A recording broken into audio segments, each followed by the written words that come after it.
Bom dia, boa tarde, boa noite, eu não sei a hora que você tá orando, mas vamos que vamos! Oi, gente, tudo bom?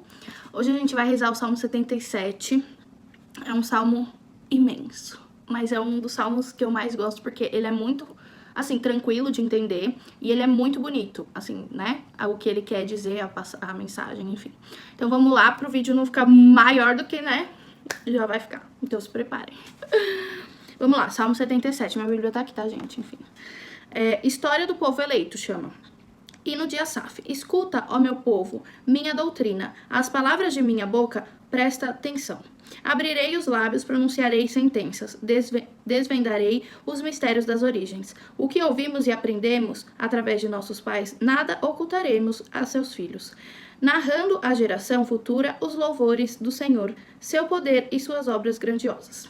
Ele promulgou uma lei para Jacó, instituiu a legislação de Israel, para que aquilo que confiaram os nossos pais, eles o transmitissem a seus filhos, a fim de que a nova geração o conhecesse, e os filhos que lhes nascessem pudessem também contar aos seus.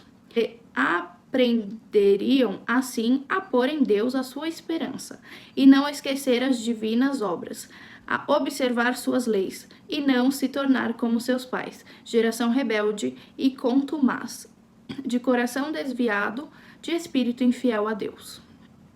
Os filhos de Efraim, hábeis no arco, voltaram as costas no dia do combate. Não guardaram a divina aliança, recusaram observar a sua lei. Eles esqueceram suas obras e as maravilhas operadas ante seus olhos, em presença de seus pais ainda em terras do Egito. Ele fez grandes prodígios nas planícies de Tânis. O mar foi dividido para lhes dar passagem, repressando as águas verticais como um dique. De dia ele os conduziu por trás de uma nuvem, e à noite ao clarão de uma flama.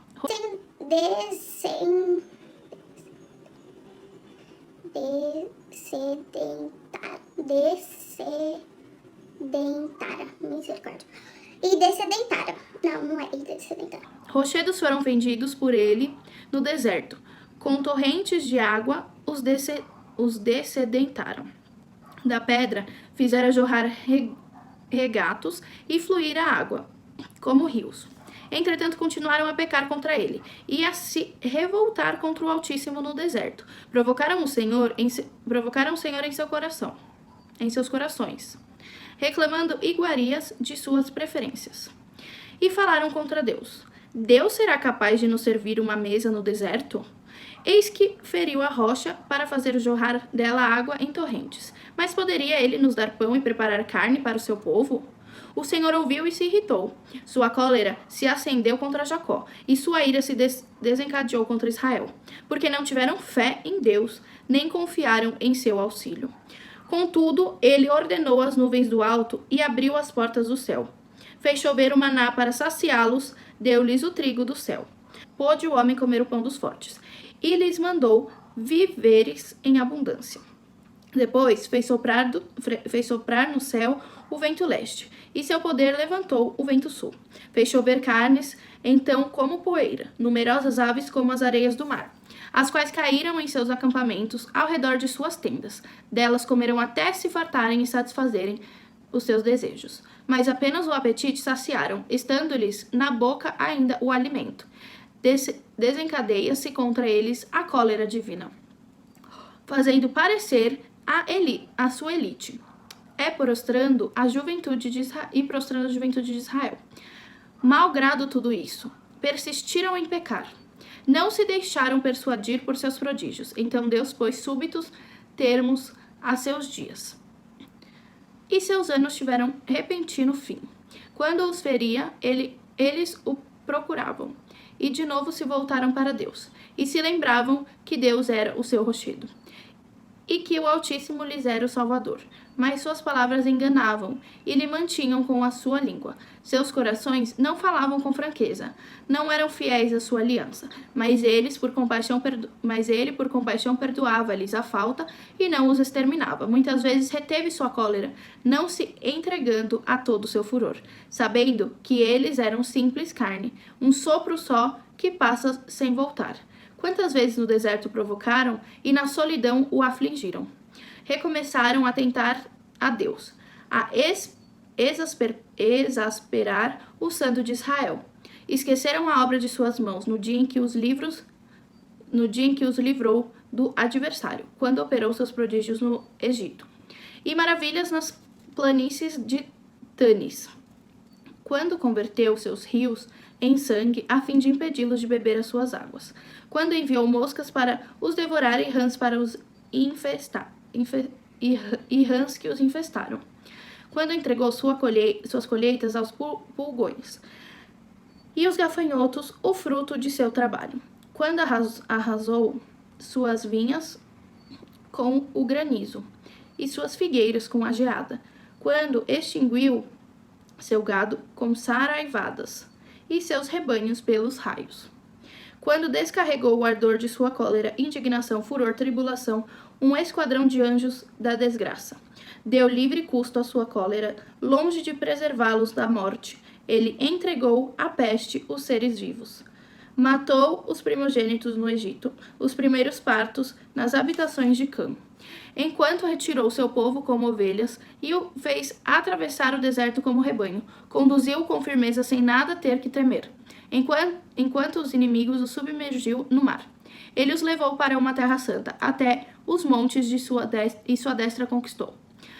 Ele expulsou nações diante deles, distribuiu-lhes as terras como herança, fez habitar em suas tendas as tribos de Israel, mas ainda tentaram a Deus e provocaram o Altíssimo, e não observaram seus preceitos. Desviaram-se e prevaricaram com seus pais. Erraram o alvo, como o arco mal entesado. Provocaram-lhe a ira com seus lugares altos. Inflamaram-lhe o zelo com seus ídolos. À vista disso, Deus se encolerizou e rejeitou Israel severamente. Abandonou o santuário de Siló, tabernáculo onde habitara entre os homens. Deixou conduzir cativa a arca de sua força. Permitiu que a arca de sua glória caísse em mãos inimigas. Abandonou seu povo à espada e se irritou contra sua herança. O fogo devorou sua juventude. Suas filhas não encontraram desponsório. Os sacerdotes pereceram pelo gládio, e as viúvas não choraram mais seus mortos. Então o Senhor despertou como de um sono, como se fosse um guerreiro dominado pelo vinho, e feriu pelas costas os inimigos, infligindo-lhes eterna ignomínia. Rejeitou o tabernáculo de José e repeliu a tribo de Efraim. Mas escolheu a de Judá e o monte Sião, monte de predileção, construiu seu santuário qual um céu estável como a terra, firmada para sempre, escolhendo a Davi, seu servo, e o tomando dos apriscos das ovelhas. Chamou do cuidado das ovelhas e suas crias, para apacentar o rebanho de Jacó, seu povo, e de Israel, sua herança. Davi foi para eles um pastor reto de coração, que os dirigiu com mão prudente. Amém. Gente, esse salmo é muito grande, mas vamos lá. O que ele mais quer dizer pra gente, né? Eu vou tentar ser o quanto breve, porque já tá enorme esse vídeo. Ele tá falando sobre a nossa falta de gratidão, né? Sobre muitas vezes nós sermos ingratos. Por quê? Porque ele começa a história, né? O salmista começa contando que era para os pais terem passado os ensinamentos de Cristo para os filhos, porém não passaram. Aí já foi o pecado dos pais, o erro dos pais, que hoje é muito comum no nosso dia a dia os pais não passarem conteúdo cristão, não ensinarem seus filhos na fé, né? E isso acaba sendo muito complicado, porque a criança normalmente ela cresce sem conhecer a Deus. Complicado, mas enfim. E aí, o que aconteceu? Os pais não ensinaram essas crianças na fé, essa próxima geração, e aí Deus já ficou chateado. Só que Deus continuava, de qualquer forma, mandando as coisas, realizando os milagres, né? Transformando, ajudando a vida deles. Mas chegou um momento que Deus simplesmente parou. Por quê? Porque eles estavam sendo muito ingratos. Então Deus, ele mandava, um exemplo, sair dividir o mar para eles passarem, cobrir eles com uma nuvem, né, durante o dia para não ficar muito sol, e à noite Deus dava uma luz. Então Deus ele estava auxiliando esse povo. Só que o que aconteceu? Esse povo começou a ser muito ingrato. Eles não viam o agir de Deus em nada, eles não viam os milagres, eles não viam nada em nada, eles não viam nada de Deus em nada, né? Que tem, se não me engano, em um dos primeiros salmos que eu gravei aqui, tem uma frase, se não me engano, é do Albert Einstein, não vou lembrar, mas tem num filme, que ela fala assim: você pode viver todos os dias como se nada fosse um milagre, ou você pode viver todos os dias como se tudo fosse um milagre, né? E isso é a expressão da nossa gratidão, né? E nosso reconhecimento pelas coisas que Deus faz na nossa vida. Já esse povo, eles não estavam agradecendo pelo mínimo. Quando eu falo agradecer pelo mínimo, é agradecer, gente, obrigada, né? Por hoje eu ter acordado, por hoje eu ter mais um dia de vida. Obrigado, Senhor, né? Por eu ter uma casa, ter um alimento, né? Tudo que a gente puder agradecer já é um agir de Deus na nossa vida, já é um milagre. Então eles começaram a ainda questionar Deus, ainda ser, vamos dizer assim, literalmente ingratos, porque eles falavam assim: nossa, será que Deus ele dividiu o mar, ele fez nos guiou durante a noite, o dia, mas será que ele consegue fazer chover maná, né, chover alimentos? Será que no deserto ele consegue dar água pra gente? Pô, ele nem deu, e não sei o que, sabe? Super ingratos. E aí Deus foi lá, em vez de ficar irado, Deus foi lá e deu. Só que mesmo assim eles não agradeceram.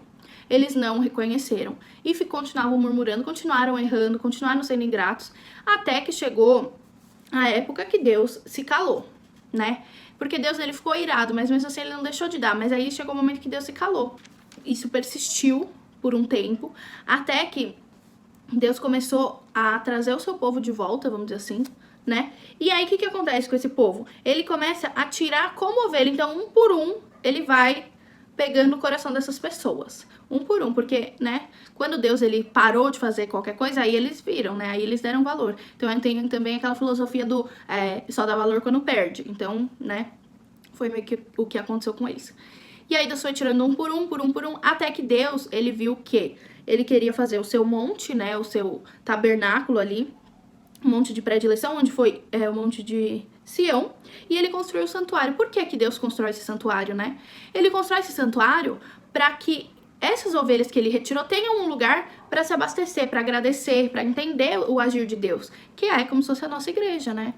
Então, entenda que Deus muitas vezes, por mais que os pais não deram esse conhecimento para os filhos, Deus ele em algum momento da vida vai tirar essa pessoa, vai fazer ela ter um encontro com Deus, e aí, se ela, né, perseverar, vamos dizer assim, ela vai ter, Deus vai direcionar ela para a igreja ou para pessoas, né, que partilhem dessa mesma fé.